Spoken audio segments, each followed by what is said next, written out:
Welcome to the Brotherly Ballers podcast with your hosts, Jack Vickers and Tyler Herman.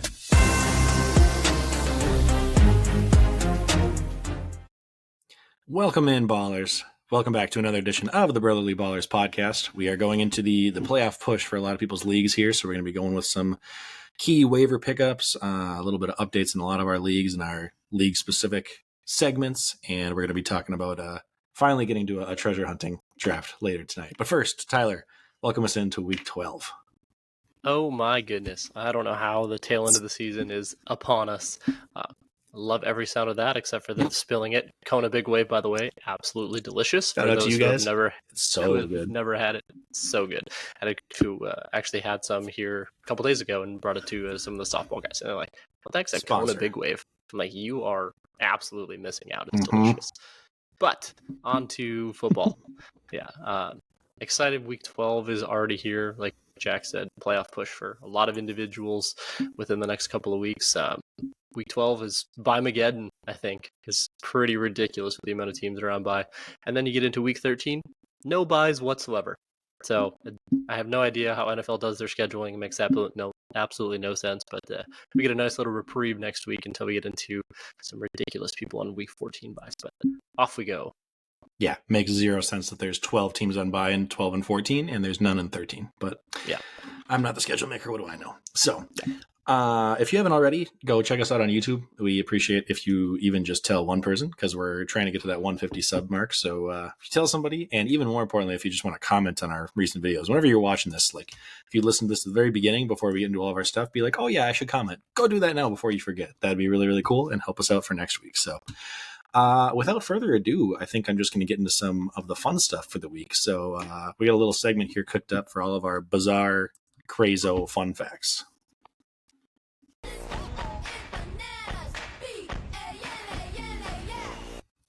All of my favorite ones that I've compiled from the previous week that I just can't believe or was like, stop, that just doesn't seem true. So we won't go a ton into each of these because they're not all necessarily fantasy relevant, but I'll just kick these off with the Taysom Hill week of this past week. This is the one that I think blew my mind the most, so I'm starting out strong. But with Taysom Hill's outburst this past week, there have now been 10 different tight end ones overall through 11 weeks. It has been just a ridiculously terrible tight end landscape for the entire year. After last year, there was like three rookies that came on, and everybody's like, tight ends are going to be it. Like, we're good. We now have a new crop of 5 tight ends that are going to be awesome, and they've just all been brutal. Just back to normal tight end status. Shout out to Jordan for that one. But do you, unless you already saw this fact, do you know who the only repeat one through 11 weeks was? I don't. I guessed Bowers. I was wrong. Somehow on God's green earth, it was Tucker Kraft, who didn't even have a point this past week. So there's that. Yeah, I remember he had 2 really good weeks early in the season. And that's it. This one makes me very happy. Winning percentage as Jets starting quarterbacks, Zach Wilson, 364. Sam Darnold, 342. Aaron Rodgers, 273. Suck it. I did see that one. I love every bit of it. I actually sent it to Katie, and I was like, this made my day. Yes, I love seeing him fail. So this one I also can't believe, but Detroit's combined carries and targets on the season, Jahmyr Gibbs, 128, David Montgomery, 128. Exactly the same combined. Whatever, by land or by sea, by land or by air, they're getting the exact same amount of work somehow. So, and they're both incredibly relevant. So and they're both basically RB1s. I love it. Yeah. It's crazy. Russell Wilson is 2 touchdowns away from having the most touchdowns in a season for a Steelers quarterback since Big Ben retired. By the way, if you haven't been keeping track, he's played 3 games this year. 2 touchdowns away. So just leave that there. Turns out it has been a carousel in Pittsburgh since Big Ben left. So yeah, maybe you found your guy. I don't know how it's Russell Wilson, but touche to you, Steelers. Maybe Denver found your guy. It's so nice of them to pay for him for you. So that's right. A couple of Cincinnati ones here, but the Bengals running back touches in 2 games since Zach Moss has gone on the IR. Chase Brown, 54. Everyone else, 0. Absolute stud. Thank you, Mr. Diamond in the Rough. You're welcome. I just can't you believe and Bo Nix are making me look good. Yeah. Games with 50 or more PPR fantasy points since 2021. Jamar Chase has 3. Everyone else in the NFL combined has 4. So there's that. The connection is absolutely bonkers. This one I've been talking about to Jordan all year because I love this the quote in the rookie draft where Caleb gets drafted 1 and the punter gets drafted in like the last round. He's like, "Don't worry, you're not gonna have to punt very much." Caleb Williams total offensive yards on the year 20-21. Bears punter total punt yards on the year 21-53. So about 132 more than Caleb has produced. Yeah, just did not believe. Thought he'd be bad, didn't think it'd be this bad. But yeah, it was. Yeah. It's gross.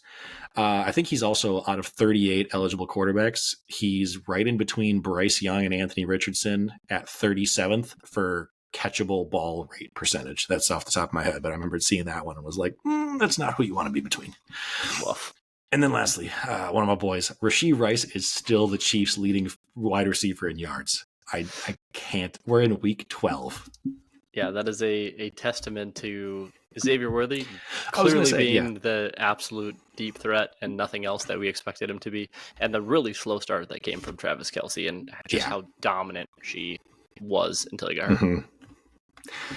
Oh, what could have been, my sweet child. All right, well, yes. We're going to move into the NFL news, so I'll let Tyler do our Vikings 60-second synopsis, which I promise we're actually keeping to 60 seconds now, so. Yeah, we usually talk for like 7 minutes, so we'll do well. Because week 11 was just kind of an interesting one. It was never really in doubt. It was a whoop-de-doo, boring win, which, again, that sounds great, but we'll take it. But Vikings win 23-13 against the Titans. It was never really close. We kind of led. I think we were down 3-0, but then as soon as we got the lead, it was always at close to double digits throughout the entire thing. So Darnold did his thing, 246 and 2, JJ 6 for 81, Addison 3 for 61 and a touchdown. Our defense got after him, 5 sacks and an interception. Letting up the 98-yarder was not ideal, but again, we were played with a confident enough lead. We had him pinned. We were just kind of going for the safety. So defense played really well, and it was a ho-hum game we should have won. Feels like we should have dominated, but did what we needed to do.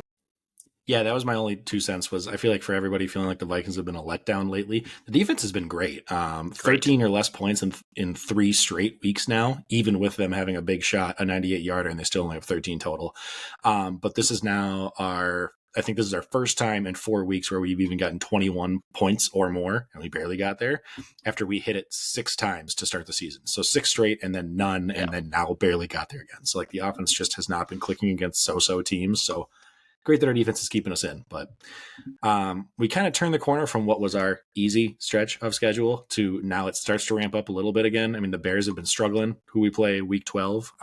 We're in Chicago, so that's always scary because we don't always do great. I mean, we usually get the wins in Scotia Field, but we don't always like perform well. So they're struggling, but I feel like they're still a solid team and maybe a step up from the Titans and Jaguars and Colts that we've played lately. So a little bit nervous, but I'll let you give the kind of couple quick thoughts of the game as we move through there. Yeah, again, it's a divisional matchup, so you never really know. They always seem to be closer games for us. New offensive coordinator for him this last week, and they looked better. Really, they should have beat Green Bay, except for the special team snafu. So Thomas Brown took over for Shane Waldron. They looked slightly better. It seemed like they kept everything more simplified, and they also let Caleb run, which was interesting because he did that at USC a lot. 9 for 70. So, I mean, 9 carries they probably don't want. That seems more like Jaden Daniels' numbers, but Caleb can certainly move, so it's just another weapon for them. Keys for us, obviously, we've talked about it, is just pressure and keeping contained. If they're going to let him extend those plays, he tends to do well on those off-scripted plays. So if we can keep him in the pocket, keep him kind of contained, I think we got a really good shot. But it is a very good defense, so we're probably going to have to score again 21-ish, 24-ish to win. Yep, totally agree. Just don't let him extend plays. I'm not even worried about the running so much as the scrambling and just making the kind of broken down stuff happen. So, yep. All right, moving into some NFL Pick'em side. We kind of had a mostly successful week across the board. We had Nate, myself, Tyler, Foster, Nick, and Connor all go 2-0. So shout out to most people there, and then everybody else. Mac was kind of the only one that got hurt a little bit by some upsets. He had to have his 3-pick week and got 1-2, unfortunately for him. Good for everybody else. And then Joe 1-1, staying Mr. Consistent. So a lot of people across the board went Miami, as you can see. And then we kind of had a little bit of a scattering of other picks from there on. So keeps it very close at the top. Nate and Foster 15-7, myself, Tyler, Mac 14-8, and then 3 more at 12-10. So a lot of ties here. So we got some consistency as well looking into week 12, Tyler. Yeah, so shout out to Foster and Nate for overtaking Mac for the first time. He had been leading the entire season, so so good for them. And Foster, shout out taking the Chargers over the Bengals last week and got that one right. So We questioned it, and we did. touche to him. But going into to week 12, as you can see, some pretty big two consensus with a lot of individuals on bye. Kind of limits your options pretty quickly with who we've already used earlier in the season. So Jack, Nick, Nate, and Mac all going with the Bucks over the Giants. Jack, myself, Nick, and Mac all going with KC over Carolina, and then some smattering of other picks. I still have the Texans left, being the lone one that had been left to use them, so I'm going to take them over the Titans. Nate still had the Commanders, and so he's going to take them over the Cowboys. Foster going with Steelers over the Browns in a divisional game on the road. I think that'll be an interesting one, oddly enough.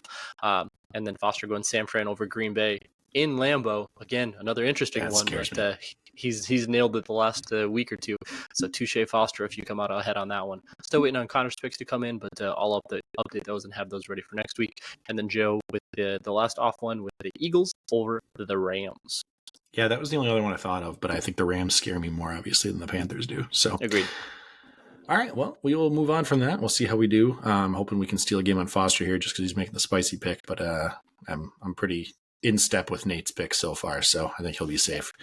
Moving into MinneZona, we're struggling a little bit, so we won't spend a whole lot of time on this going forward, but I had 6 right last week. I had 7. We went risky. We actually kind of deviated from each other for a change instead of usually having the same without planning it, but didn't really work out for either one of us. So I won't recap all the ones that were coin flips that we talked about. The only big one that we picked was, like I said, they can't keep getting away with this. I was convinced the Chiefs were finally going down, and we had the Bills make a statement and shut them down. So glad to see the Chiefs aren't undefeated because they've been the worst 9-0 team that I'd ever seen.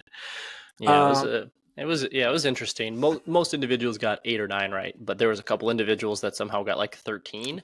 And I was like, oh man, so that doesn't help when you only get 6. So that was tough. Yeah, just to lose a little bit of ground, but basically take an extra. Still only 4 back.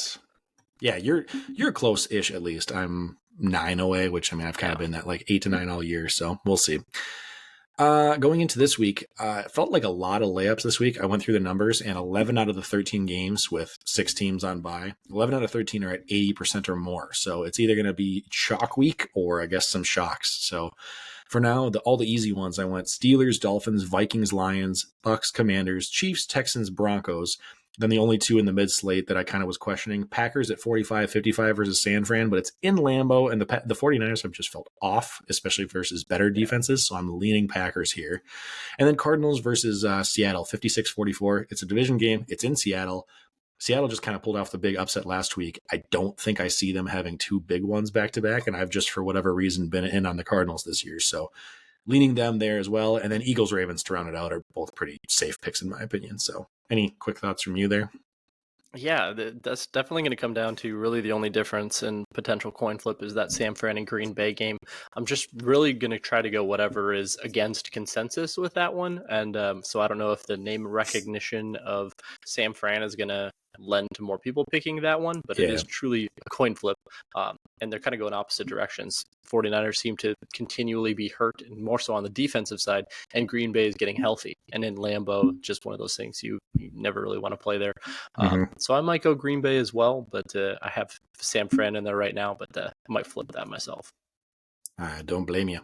As far as the underdog of the week, last week I talked about Pittsburgh versus Baltimore. I thought it would be a low-scoring game where they'd keep it close. It was 32% for Pittsburgh. They just won completely on their own. So pretty well. I should go back and keep track of all the underdogs of the week, but I feel like over on the year it's been pretty smooth. So week 12 went a little bit pretty spicy. Crazy to pretty crazy to for Pittsburgh to win with 6 field goals and 0 touchdowns. That's I don't know how that's possible. That's embarrassing, Ravens. Yeah, 18 points. Just score just a little bit more, please. So week 12 went a little bit spicier. Eagles Rams 85-15. It's in LA, so that also leans it a little bit. The Rams being 5-5, and I feel like this is just more like a must-win game for them to stay alive. But they're 4-1 in the last 5 games, so obviously they're surging. It kind of turned around when they played us, and they got all the healthy weapons back. So I don't know that I'm necessarily calling them to win. I just feel like it's going to be like everybody's assuming after the Eagles have dominated lately that they're going to win by like 10, 14 points, and I feel like this is going to end up being a either way coin flip game until like mid to late fourth quarter, and then the Eagles pull away. So just won't be surprised if this is like oh crap, it's 20-17. Like we didn't see this coming. So we'll see. Yeah. Crazily enough, it seems like the odds makers are with you. It's only Rams +3.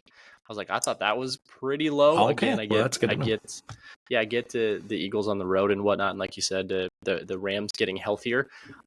It just feels like Philly's offense is absolutely humming right now, but their defense is so brutal. So I feel like this is going to be one of those shootout games. Mm-hmm. I don't know if 3 is enough when you're running against an offense like Philly, because the Rams defense is not great either, but we'll see. Yeah, true. Really quick, as far as the bomb squads and butt cheeks update, current leaders through week 11 wins. We got Rob separating from Garlic. Rob is at 23, Gar's at 21. No one else is higher than 18. So it seems pretty much like a 2-horse race. And then losses, myself and Walters now are tied at 20. Walters caught up to me, but he does have 2 more games played than me. Eason's got 19, and I think he's got 1 more game played than me, and right between me and Walters. And then there's 3 people tied at 17. So as the buys kind of wrap up here this week and week 14, we'll kind of get a little bit clearer picture going to the end of the season, but it's still a very close race for losses wise. So myself, I'm at 10-20, Panthers, Raiders, Seahawks. Week 11, I went 1-1. Raiders lost as expected. Seahawks pulled up the upset over San Fran with 12 seconds left on a Geno scramble. So that hurt a lot. But week 12, I've got the Panthers going against Kansas City. Should be an easy one where the Kansas City Chiefs are going to be angry and make a statement. Raiders versus Denver. I like my chances with Denver winning there. And then Seattle versus Arizona feels like a very big flip-flop that we talked about earlier. So that's that. Yeah, I forgot. We just shouldn't have picked divisional opponents in the same thing. So Jack and I go head to head as well. So again, this week I've got Denver and I've got Arizona. So week 11, I had a couple teams on a bye. I just had Denver, and obviously they decimated the Falcons. So I went 1-0. So I'm 13-17 on the year. Going into week 12, like Jack said, Denver versus the Raiders, Arizona versus Seattle, and then I've got Las Vegas, or then I got the Giants versus Tampa Bay. So should for sure go at least 0-1 with them, but the other 2 are very potentially wins. So I'm getting out of this quick. I'm gonna end 500 like I've done the last 2 seasons. Literally, I've ended exactly 500 the last 2 seasons, which is not what you're going for here. There's a good path for us both to go 1 and 2. I feel like I'm just tracking your season long stats of Bo Nix being too good and the Cardinals just surprising every week. So I'm banking on those 2 being right, but we'll see. Yeah. All right. Moving into some general fantasy talk. We got a little bit of this stupid freaking segment. I hate it. Swimming, just keep swimming, just keep swimming, swimming, swimming. Just keep drowning. That's what Jack's doing. God, I hate it. I was doing well for the first 8 weeks, but then 3 weeks in a row now of like 10 or less points. So I picked Russell Wilson versus Baltimore. He was the streamer of the week from like every consensus, like waiver articles, tons of analysts. Like he was projected decently high, but not super high. Baltimore just being a team that's up early usually, and you have to throw on them and their bad pass defense. Not only did he not score, but the Ravens were not up early either. So 6.3 points for me keeps me from QB 10 down to QB 13, knocking me just out of the QB 1 range. So it's a rough one. Looking like we're just going to flip flop every year for Tyler's year, but Tyler had a much better week. So yeah, I went with because I had the first pick and I went with Herbert over Russ because I wanted that rushing floor, and it turns out that's exactly what I got. They let Herbie loose, 24.38, 65 rushing yards, almost 300 yards passing, and 2 touchdowns. So that put me up to 215.84 for the year. Puts me at from QB 6 to QB 5. So great week, great last few weeks, and if I can finish somewhere in top 5, top 6 for QBs on the streaming season, you got to love every bit of that. So loved it. Appreciate it, Herbie. Moving into week 12, I get the first pick. Yay, it's gone so well for 3 weeks. I can't wait to see who I screw up now. So instead of picking the safe contrarian play, I put it in here so Tyler saw ahead of time, but I was like thinking it's going to be one that's going to be a little bit of a surprise. So I almost kept it off just to tell you and react live, but I'm going a little bit of change to shake things up here. So I'm going Anthony Richardson versus Detroit. It's a scary defense, but we saw this last week what he can do with his legs. He got 2 rushing touchdowns, and he moves the ball really, really well when he's able to.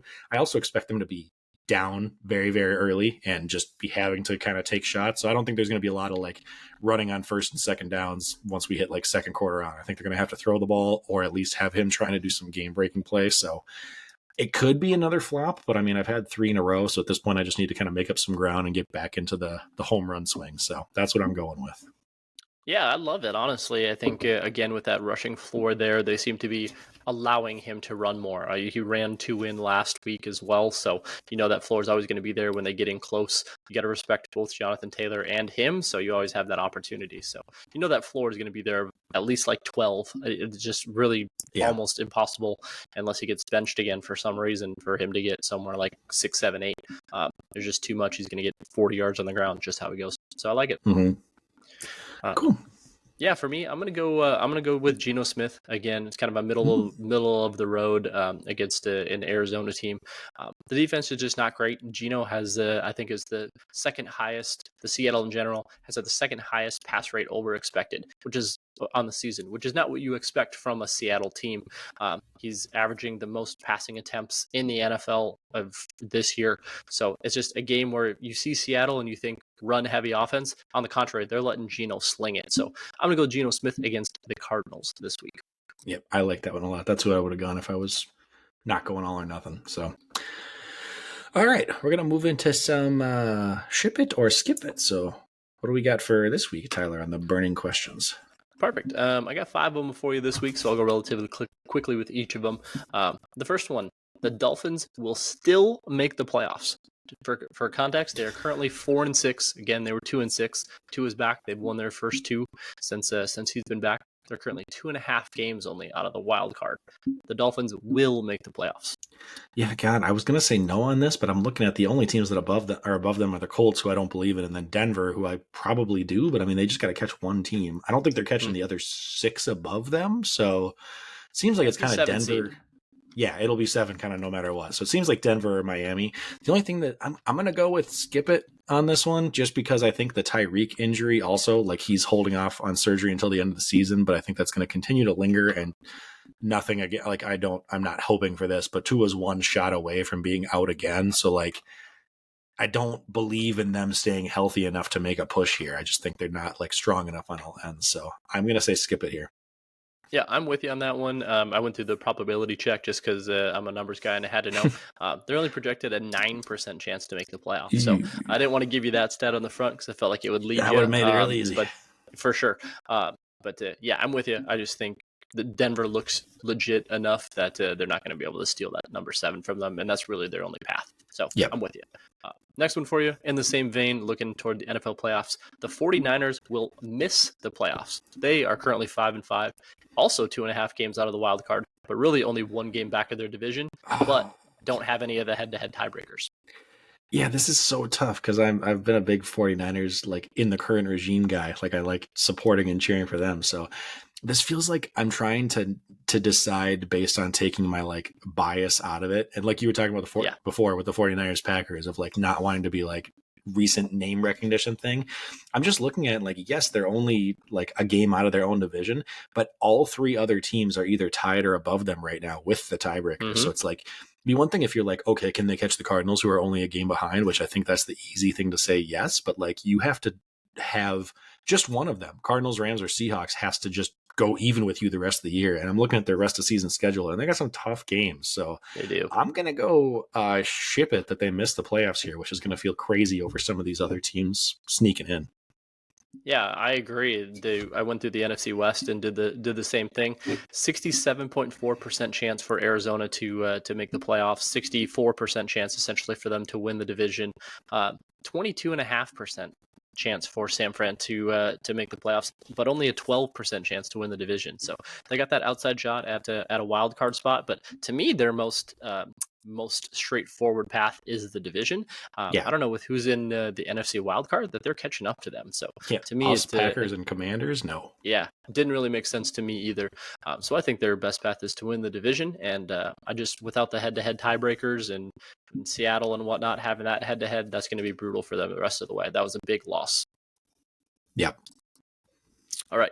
Should be pretty quick with the next one too. But I am curious where you go.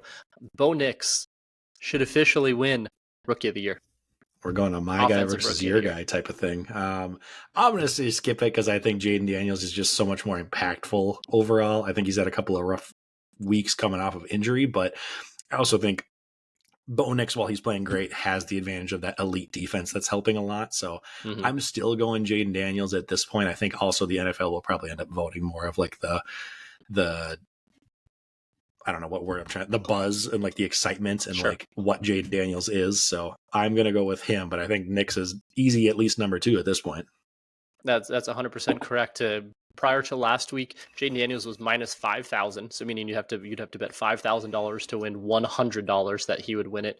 And Bo Nix was 17 to 1. So you'd have to bet $100 to win 1,700. After this last week, it's minus 500 and plus 350 for Bo Nix. So he had another obvious amazing game. So it's going to be a close race. If Bo Nix continues to do what he does, he's at least going to make it a great conversation come time. Yeah, the only, honestly, other than those two, I don't think anybody else should even really be in the consideration except maybe Brock Bowers, especially if he continues to, like if he sets the tight end receptions pace and the rookie receptions pace, I think he's up there too. But we'll see what these two do down the stretch. If they both make the playoffs as a wild card, could be very interesting. Yeah, ironically enough, Drake May is 3rd right now, and Brock Bowers is 4th as far as like voting odds. Essentially the same, but Drake is technically a little bit lower as far as the odds. But I'm with you. I would disagree with that. I would put Bowers ahead of Drake. But certainly it looks like a 2-person race for the season. Last 2 quick ones for you. Okay. This is the year the Bills beat the Chiefs in the playoffs.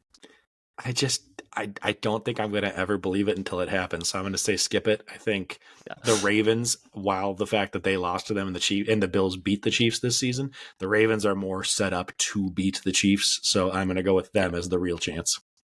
Yeah, I think that's totally fair. The biggest thing for the Chiefs losing that game was the likely loss of home field advantage. Bills have their way to finally get to play the game on their turf, which is huge. But again, this is the same story as every prior year. Bills win in the regular season, Chiefs win when it matters. Right. Please no. And last one for you, just because I thought it was interesting that people were talking about it. The Steelers are Super Bowl contenders.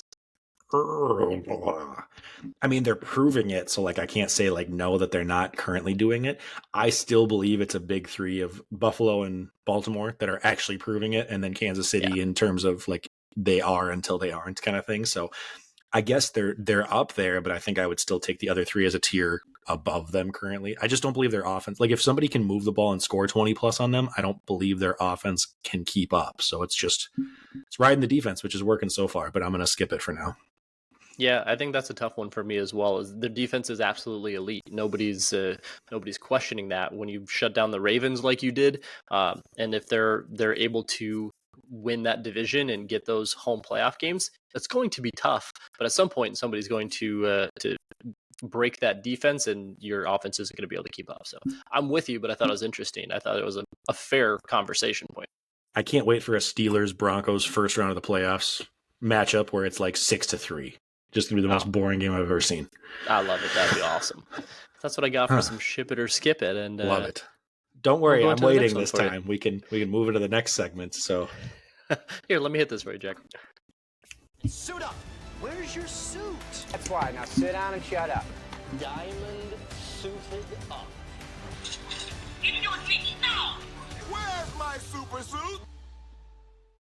For those of you listening, this is like the first time in 5 weeks that I haven't cut off the draft. Because I put in a note last week saying, Jack, shut the fuck up. So now we made it.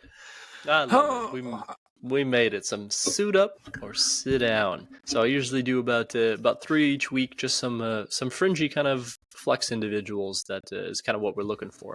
Not looking at like RB2s and RB1s for those top guys. You're probably starting them. So then we just kind of review, and then Jack also puts his stamp, puts his diamond suit or sit for the week. And so last week and the prior 2 weeks, we've had 1-1-1 as far as Jack is how you're doing. So we had DJ Moore listed as a sit. We're going to say we got that one wrong. 10.2. He was efficient. He was certainly startable. You take that from a flex. Yeah, he surpassed his projection as well. But ETN was your diamond. Sit him down, and he finished with 4.8. So gotta love that. Good call on that. And then the last one, Tank Dell, was kind of our push on Monday Night Football. 7.8. His projection was 8. It doesn't get more push than that. So we went 1-1-1 last week. Going into week 12, 3 quick ones for you, and we'll start right off with some Thursday night football. Some Nick Chubb versus the Steelers this week. 11th versus running backs, near no receiving work. Yeah. And in his games that he's played since coming back from injury, he's averaged 35% of the snaps. So he had 11 carries for 60 yards, but I don't know how to feel about this one. I think, you kind of laid it out pretty clearly. I think barring a touchdown, I don't know how you feel good starting him just because A, the snap share scares me. B, I expect the Steelers defense to be handling this game pretty well where the offense can be, they're not going to be game scripted out because the offense can't score enough for that to happen. But I expect the Browns to be playing from behind in this one and struggling to move the ball. So I don't think that it's going to be a game conducive to Chubb's skill set. So I would be sitting him down if I have an option here. Yeah, I think I'm with you on that one too. It's a tough one. It's still kind of that name recognition, but again, he's coming off a brutal injury, and sometimes it just takes time to get your legs under you. And again, he's also older, so it's not like maybe they just don't think of him as that bell cow anymore. So totally get you on that one. But I should probably hit the button there so everybody knows that we should. Sorry, Nick Chubb. Now sit down and shut up. Next one for you, another interesting and bigger name that we both like. Tony Pollard versus Houston this week. 5th versus running backs, very tough matchup. Averaging about 60% of the snap share since Tajay Spears came back from injury. But he's been really, really disappointing the last 2 weeks. 8.3 and 3.9. Tony Pollard versus Houston this week in a tough matchup. Yeah, this is tough. I mean, I know last week they played against us, who is a very, very good run defense. So, I mean, that factors in. I'd love to see the splits on like Pollard versus Tajay since he came back as far as like receiving workload, because I think this is going to be another situation like Chubb where the Titans are going to be down early to the Texans. So I mean, Pollard could salvage a day if he gets like 2 to 3 targets kind of thing. I don't hate that. I think he's probably going to be closer to the 8.3 than the 3.9 of last week. So I guess I'm a lot better at starting him than Chubb. We'll say that. I think I'm okay putting him as a flex. I mean, he's running back 21 on the year. So I mean, he's still been usable. And I expected to be a little bit better than this past week. So it's not with a lot of confidence, but I will say I will suit him up. Yeah, I'm with you as well. I don't know that you have enough alternate options, especially on Bipocalypse week, to be able to sit somebody like Tony Pollard. So get in there, Tony, and please get back to doing your thing because I have you in so many places. Suit up! And the last one for you, another big name that's been struggling here the last few weeks, Devonta Smith versus the Rams. He's been absolutely putrid the last 2 weeks, 2.4 and 4.9, averaging less than 5 targets per game since the bye week, and which coincided with A.J. Brown's return. So Devonta Smith versus the Rams this week. Yeah, you're picking all my Dynasty guys too, so it's hurting me to go against them. This one's tough because he had like a good stretch of games before these last 2 where he was kind of coming on and doing solid. I know AJ Brown was out for a bit, but these guys have both shown that they can work together in this offense in the past. So I'm not as worried there. There's not really any third option like a Goddard or another receiver taking the time away. The thing that I think leads me the most is kind of, we talked about this as my underdog pick of the week. I expect this to kind of be a little bit more of a shootout just because I think both offenses are very, very solid with all of their playmakers, and the defenses I don't know that I believe in. So Devontae, I'm leaning more on a start. I feel better about him than I feel about Pollard, for example. So he's still a wide receiver too, barely just outside of that range. And I think you're starting him at least as a flex. Yeah, I think again, it's a really tough one with a lot of bye weeks and a lot of individuals out. But I've got him, and it makes me cringe every time I have to see him, and especially in a standard league. I've got him in a standard league versus a PPR league. Not that that's super helpful with the amount of targets, but I feel like in what should be a higher scoring matchup, I gotta roll him out there because there's any given week he's going to get the 2 touchdowns instead of AJ Brown. So Devonta, please Suit up! Real quick, just like a one or the other, but I've got this actual decision in one of my leagues this week. Devonta Smith or JSN? Ooh, I'm probably 2 great weeks and 2 bad weeks from the 2 I'm of them. probably going JSN, honestly. That's I think the target share is there, and I think it's going to be, again, much worse defense. So give me JSN in that one against the Cardinals. I agree. I don't feel real confident on any of these 3, so if I had to give my diamond suit, I think the one that I'm least confident of my picks in is Pollard. So it's between Chubb and Devontae. I'm going to go Chubb just because I think the workload is the only thing indicating not making sense. Like if we were seeing this on anybody else and a running back was getting 35% of snap share, he's averaging 3.1 yards per carry and he's going against a great defense. Like if it was anybody else's name, if this was Joe Smith, we would be like, gross, no chance. So yeah, I'm going Chubb and watch. He's going to score a touchdown and prove it wrong. Yeah, he'll get stopped at the 1. Pickens will go down at the 1, and then he'll get to punch one in or something like that. Yeah. So we'll see. Cool. But I like it. But that's what I got for some suit up or sit down. Love it. Now to shamelessly brag about our own leagues, we got a little bit of some how you doing. Oh, thought I clicked it. Hey, Here we go. how you doing?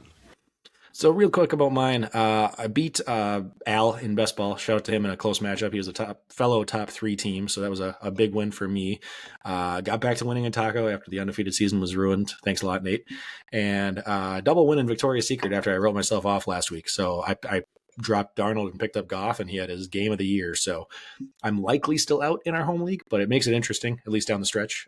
Tyler, be gentle this week, please. And then Guillotine survived despite being the bottom projected team again for like the third of the last 4 weeks. I keep texting Tyler when I see it, and I'm like, I'm going to lose. Why does it keep saying I'm last? And then we're okay. So we're still going. But how about you? It's very helpful to have Jamar Chase in a Gilly. So not this week. He's on and bye. Cooper Kupp. He has and Cooper Kupp for that matter. But for me, I had a brutal week, almost everywhere. In the main league, I got the double L. FFPC, we lost there. I did good in Dynasty and Best Ball. I appreciate it. Thanks, Taysom Hill. He pretty much did carry that entire team for me. But other than that, it was pretty brutal everywhere.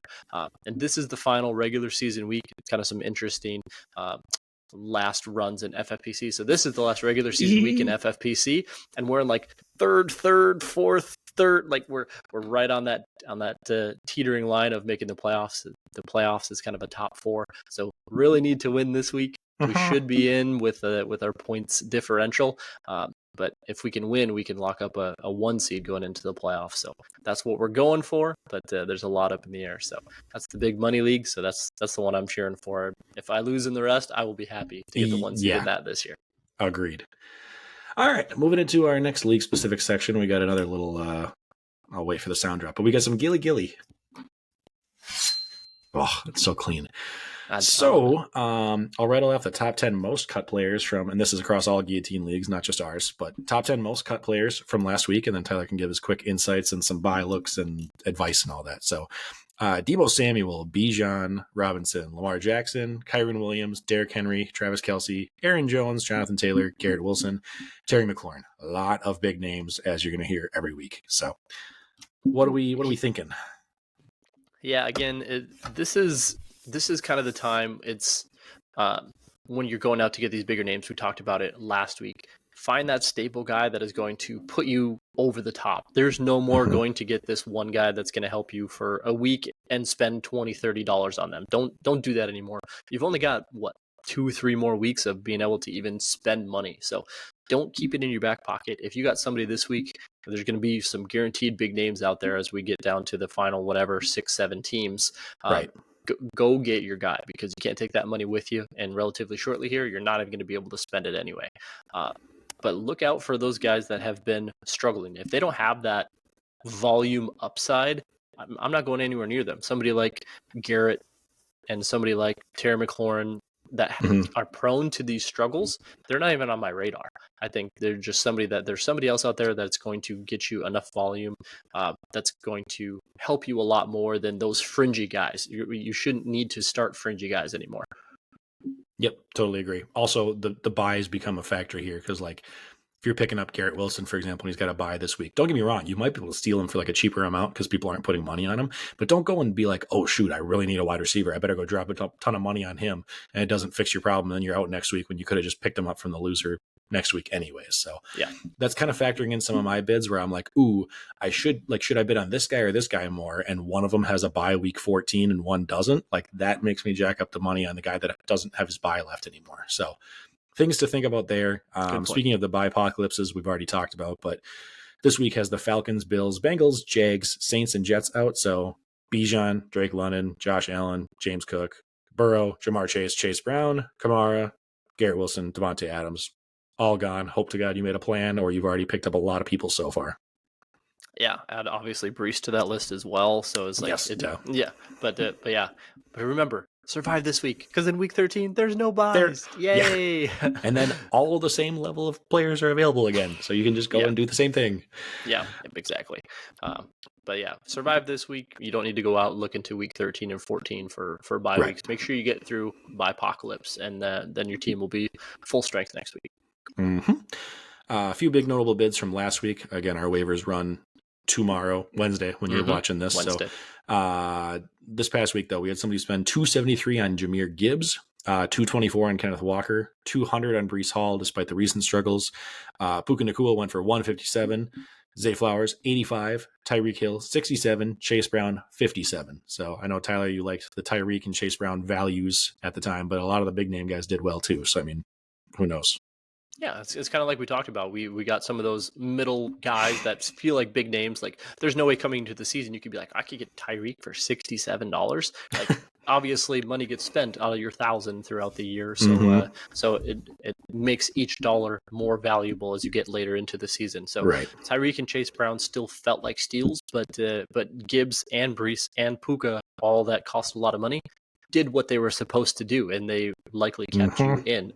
So definitely made the price tags worth it. That's why I said, if you got somebody out there, if you had a Christian McCaffrey cut or whoever we're looking at, those are the type of guys, they're just staples. Go get your guy here at the tail end of the season, and don't be like, do I need to haggle over $10? Just put the extra $10 on there. Right. Or you start playing it too, where like if you've got a little bit of money to spend, you're like, okay, well, I've got more than all of these guys except for one, so I'm going to go $1 over the next closest guy. Like nobody else can get him. So I'm either getting him guaranteed or the person above me is dropping all their budget. Like, that's one of my favorite things to do every time. So, Yep. All right. Well, hopefully we're still going. I mean, there was 18 people in the league and we're in the top 7 now. So, I mean, Tyler and I are doing well. We've consistently had luck or skill or whatever you want to call it in this league. And hopefully we can keep continuing to both talk about it. So, agreed. Moving in really quick. Oh, I forgot. That's right. DFS. No. Back to the winning streak. I can't even argue. I had a horrible week and I just read the board completely wrong. The first week in like 4 that one of us didn't beat the other by 1 point, which is just crazy that it's been that close. But so I guess I'll talk about the week while Tyler gets a lovely, delicious liquid off the top shelf over there. I had 124.06 to Tyler's 92.56. Duplicates across the board. We had Brock Purdy at quarterback, Devon Achane. Hey, wear the jersey just for that. And Browns defense, all 3 did fairly well for the most part. The key position, we both had Purdy, but we went different routes on the stack. So I went the slightly cheaper Jawan Jennings, who hit big time. And then Tyler spent up for Debo, who not quite as much. And then CMC did well, but not worth the price tag, unfortunately. So a couple of shout outs that we commented on in the show last week. I had Jawan Jennings as my target for receivers, 25.1. And Jonnu Smith at tight end, 31.1. I don't know why I didn't put him in my own lineup, but really quick. Same. I had him in and took him out. Yeah, I believed in the Hawkinson hype. Really quick, I'm going to give you one target for each of the 4 positions. I'm trying to go not the obvious, like $7,000-$8,000 guys, because we would all like them in there, but you usually can't fit those. So quarterback, I'm doubling down on my Swimming Upstream, Anthony Richardson. He's 5,600 versus Detroit. I'm going to go a little bit of DFS strategy on you here, where in DFS we consider a fire pick with quarterback specifically to be anything that's like a 3 times salary value. So 5,600 times 3 breaks it down into points instead of dollars, which is 16.8 points. In every start that Anthony Richardson's had in his career where he didn't just get hurt and leave the game early, he averages at least 8 points per game in just his rushing. So we're talking he's already halfway there. I expect him to be behind early and have to throw. So that plus is what rushing. Yeah, it's risky, but I mean, if you want to save money versus having to spend like $1,000 plus more on the Genos and the Purdy's and all that kind of stuff, it feels nice because obviously like the base seems there, but then on top of it, we know his upside could break a week with 20, 25, 30 points. So that's one guy that I'm toying with depending on how much money I have left over. At running back seems like a lock for me this week, but Brian Robinson just at 5,600 as well versus Dallas. The Cowboys allow the most expected points added per rush by a very, very large margin over number 2. And then now they have Cooper Rush. The game script should be favorable where the Commanders are going to be up early after losing this past week, disappointingly. When they play behind, it seems to favor Eckler more. So yes, like the touches have been split more the last couple of weeks when they've played, but Washington's a 10-point home favorite at home this week. So I like them to be up early by a lot. Robinson scored double-digit points in every game except one this year, and he gets almost all of the red zone touches. So that feels very, very good. Another guy we just talked about a little bit earlier, but JSN at wide receiver, 6,400, so he's a little bit more expensive. It's versus Arizona, but the last 2 weeks, I'm going to rattle these numbers off. Last 2 weeks, 11 and 13 targets, 10 and 7 catches, 110 and 180 yards, and 2 touchdowns total, broken down to 24.8 and 40 points. The breakout is currently happening for JSN, finally. Even with DK Metcalf coming back, I think the volume is going to be there. He has easily surpassed Lockett and any other option as the number 2 here. It's a key divisional game. Both teams are within a game from each other. Arizona's defense doesn't scare me. I think he should at least be good for tiny regression, but like still that 7 to 9 target range. And then lastly, I'm going to double down again on my tight end option. Hawkinson is still so cheap. He's only 4,200, which I think is cheaper than last week. And it's going against the Bears. So I know you had a down week. A lot of you might not want to go back with him, but he's still getting a lot of targets since he's returned, and he's only going to get more and more healthy as he gets fluid into the game script.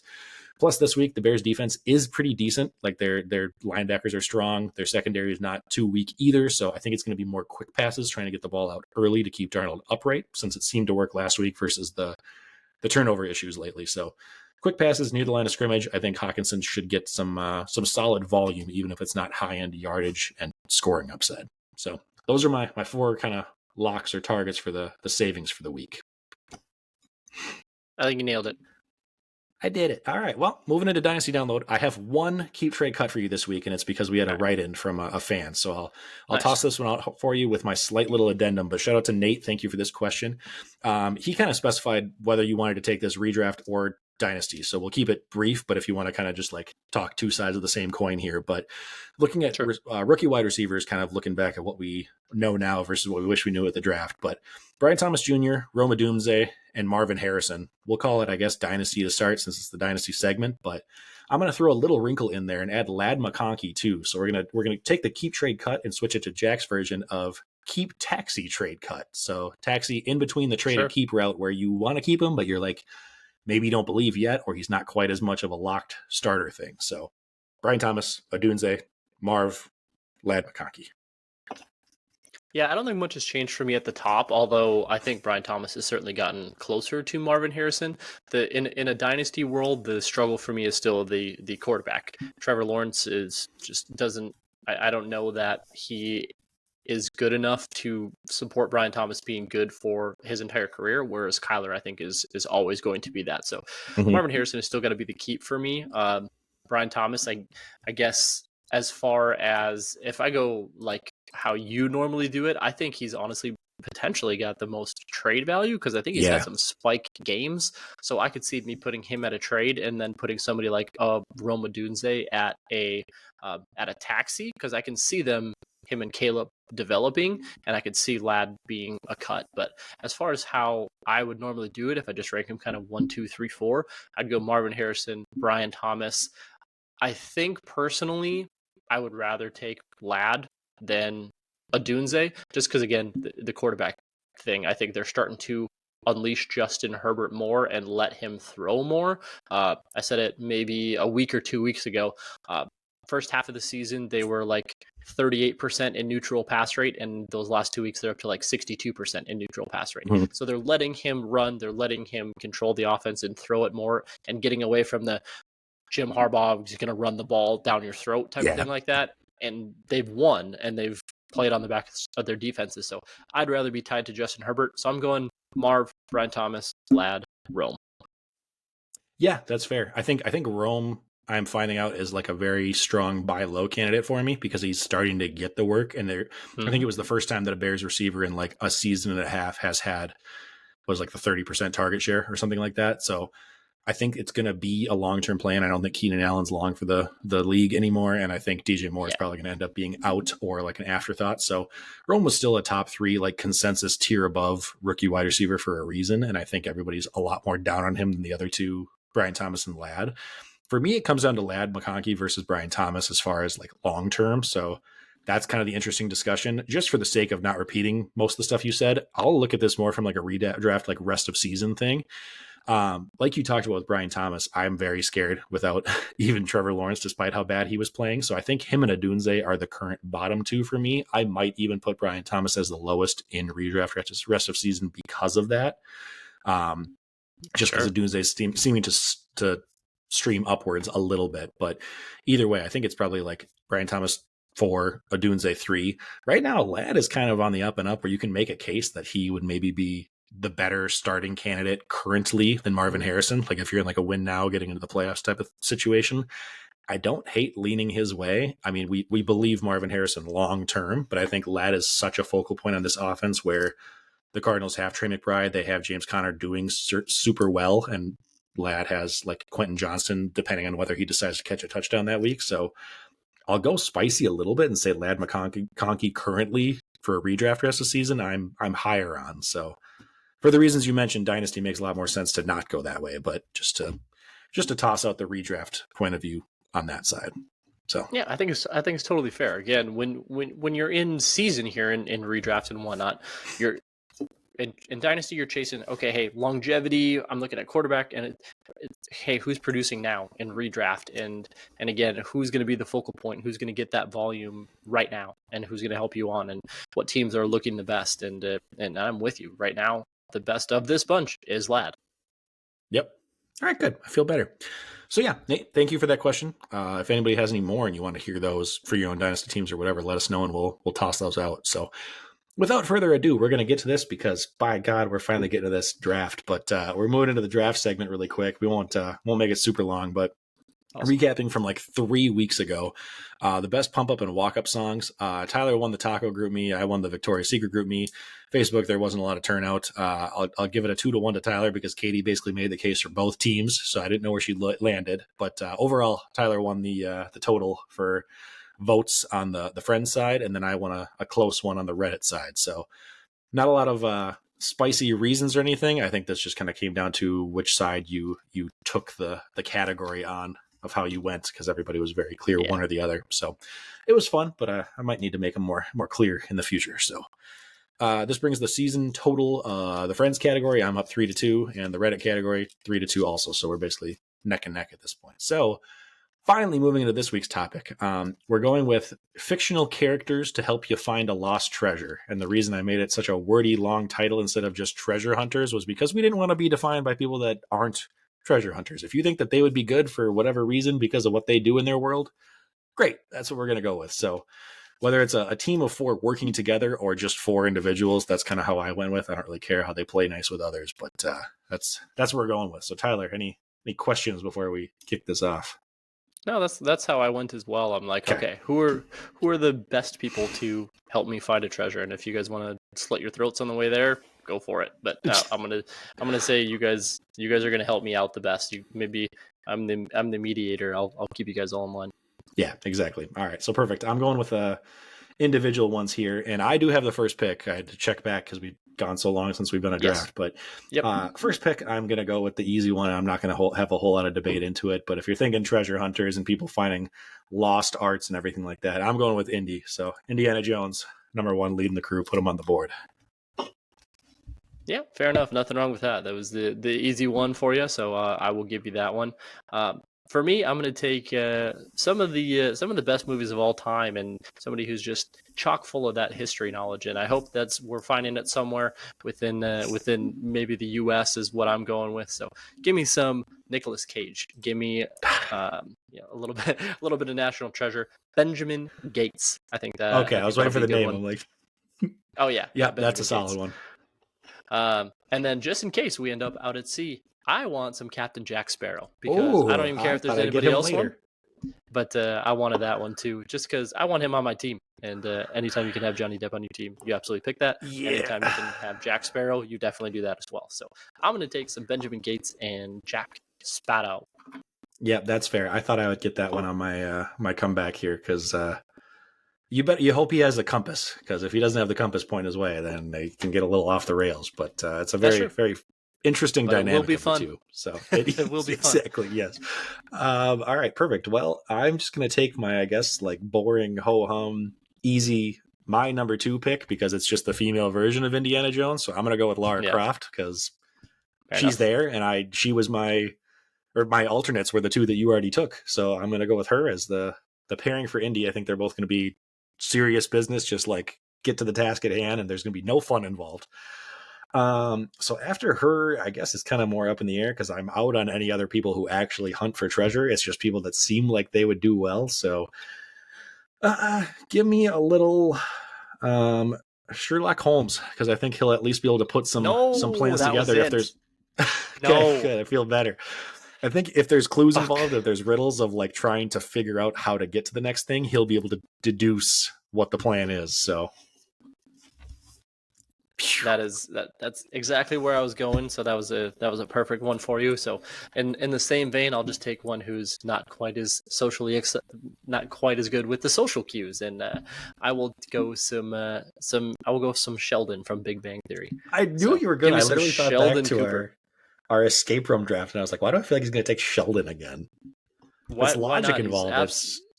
Yeah, exactly. If nothing else, he's going to help me figure out what the clues mean, if they aren't just straightforward like history for Benjamin Gates or sailing the high seas with Jack Sparrow. He's going to be able to tell me what any of the clues mean, and then the rest of them can actually put it together. Jack Sparrow's going to eat him alive. Yeah. Remember, we're not playing nice in the sandbox. These That's guys fair. are helpful here. I don't know. So I guess I'm going to go with... I got my 4th teed up, baby, because I know you're not taking them. So yeah, so I'm going to go with, just because I saw it on the list and I know exactly who it is that you're going to take, I'm going to take the guy from Treasure Planet. I'm going to take Jim Hawkins. That's not who I was going to take, so we're good. Okay. But that is also on my list. It is Treasure Planet, but so I was going to go with him. I can't even say anything. I'm just literally putting it out because I saw it on the list. Never seen the movies. Don't know nothing about it. Treasure Planet's a good movie. It's an old movie. I haven't seen it in like probably 15 years, but it came up on the list and I was like, oh, okay. No, I'm going to actually take a more recent nerdy one, which people are either going to not know the name whatsoever, or they're going to be like, this automatically wins it. But Tyler, I know you're not a big PlayStation guy, because you're more of the Xbox / we're dads now who don't play games anymore. But true. If you're familiar with the Uncharted series, no. Okay, perfect. Basically, it's modern age Indiana Jones. There's 4 of them, and they're all about like finding lost worlds and everything. So Nathan Drake is the protagonist in that one. He basically discovered old lost civilizations and does all that kind of stuff in video game form. So a lot more fun, but he's my boy. So last pick there. So I got Indy, Lara Croft, I have no idea Sherlock what that is. Holmes. I've never even heard the name. Disappointing. Indy, Sherlock Holmes, Lara Croft, and Nathan Drake. At least both of our teams are going to be chosen on the first 3 picks. Like everyone's going to get to our 4th picks and be like, "Who the fuck are these people?" Yeah, that's fair. That's fair. I'll put in who they're from. I'll put in Treasure Planet and Uncharted. Who knows? So yeah, Jack, you had Indiana Jones, Lara Croft, Sherlock Holmes, and Nathan Drake. Perfect. And then I've got. That's hilarious. I put in the notes. I put in Benjamin Cage because I wrote Nicholas first, and then I put in Benjamin. So let's go with Benjamin Gates. Nicholas Gates. Let's go with Benjamin Gates. I got some Captain Jack Sparrow and Sheldon Cooper and Jim Hawkins from Treasure Planet. I swear to God, people listening, if I don't win this one, I'm going to lose my mind. I like my people so much. Well, yeah, having Indy is always helpful. Yeah, that too.